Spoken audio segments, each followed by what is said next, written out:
اب میں آپ کو ایک حدیث سنانے چلا ہوں جس میں ایک عجیب نقشہ سامنے آتا ہے کہ یہ مہدی جب ظاہر ہوں گے تو کس طور سے ظاہر ہوں گے، ان کے ظہور کی کیفیت کیا ہوگی، کیف یظہر۔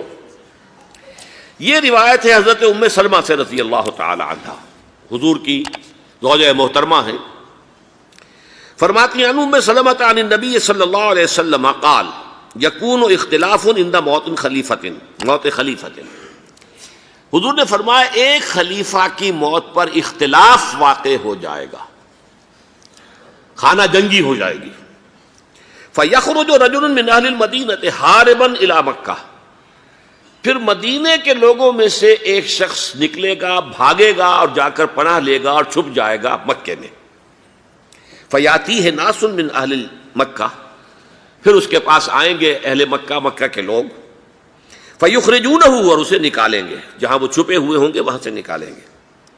وَهُوَ كَارِهٌ، اور وہ بالکل اس کو پسند نہیں کر رہے ہوں گے، نہ وہ خواہش مند ہوں گے کہ ان کے ہاتھ پر بیعت کی جائے، نہ وہ یہ چاہیں گے کہ وہ میدان میں آئیں اور ان کو جو ہے اپنا لیڈر مانا جائے۔ وَهُوَ كَارِهٌ فَيُبَايِعُونَهُ بَيْنَ الرُّكْنِ وَالْمَقَامِ، لیکن لوگ جو ہے پھر اصرار کے ساتھ ان کے ہاتھ پر بیعت کریں گے رکن اور مقام کے درمیان۔ رکن وہ کونا ہے خانہ کعبہ کا جس میں حجر اسود لگا ہوا ہے، اور مقام ابراہیم جو ہے، ان دونوں کے مابین جو یہ علاقہ ہے یہاں پر وہ بیعت ہوگی۔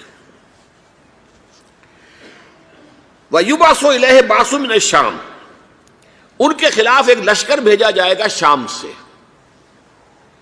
نہیں کہا جا سکتا کہ باسی حکومت اس وقت کی جو ہے اس کی طرف سے کوئی مسئلہ اس طرح کا اٹھ کھڑا ہو، اس لیے کہ ابھی تو بہرحال باسی حکومت وہاں ہے۔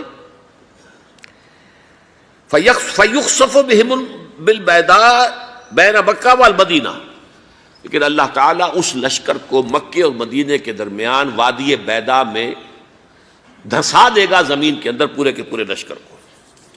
فَإِذَا رَأَى النَّاسُ ذَلِكَ، جب لوگ یہ دیکھیں گے کہ اتنی بڑی نشانی ظاہر ہو گئی، أَتَاهُ أَبْدَالُ الشَّامِ وَعَصَائِبٌ من العراق فَيُبَايِعُونَهُ، اب شام سے سارے کے سارے جو اولیاء اللہ ہیں وہ بھی آئیں گے، اور عراق سے جوق در جوق لوگ آئیں گے اور ان سے بیعت کریں گے۔ وَيَعْمَلُ فِي النَّاسِ بِسُنَّةِ نَبِيِّهِمْ، پھر وہ عمل کریں گے لوگوں کے مابین، حکومت کریں گے اپنے نبی کی سنت کے مطابق۔ وَيُلْقِي الْإِسْلَامُ بِجَرَانِهِ، اور اسلام اپنی گردن زمین پر ٹکا دے گا۔ وَالْأَرْضِ فِي الْأَرْضِ، زمین میں۔ فَيَلْبَسُ 7 سنین، پھر وہ 7 برس تک حکمران رہیں گے۔ ثم یتوفا، پھر ان کا انتقال ہوگا۔ ویصلی علیہ المسلمون، اور مسلمان ان پر نماز پڑھیں گے۔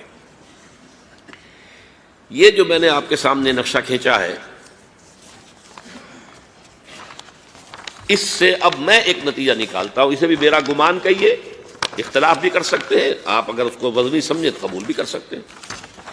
وہ یہ ہے کہ میرے نزدیک ان کے ظہور کا وقت قریب ہے، اور اس کی تھوڑی سی بعد میں مجھے معلوم ہوا کہ جین ڈکسن غالباً نام ہے امریکن اس کا، جس نے یہ پیشن کوئی خبر دی تھی کہ 1962 میں عالم عرب میں ایک بچہ پیدا ہوا ہے کہ جو وہاں کا نقشہ بدل کر رکھ دے گا۔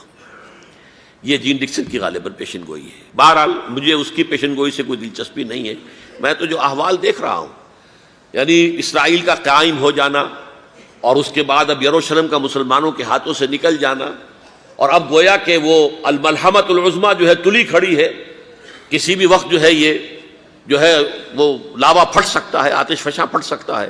تو یہ تمام حالات ایسے ہیں کہ جن کی وجہ سے میں سمجھتا ہوں کہ ایک تو جو قرآن مجید کے اشارات میں نے آپ کو بتائے، 14 صدیاں، 14 دن میں چاند کا پورا ہونا، والقمر اذا اتسق، 14 دن میں 14ویں کا چاند۔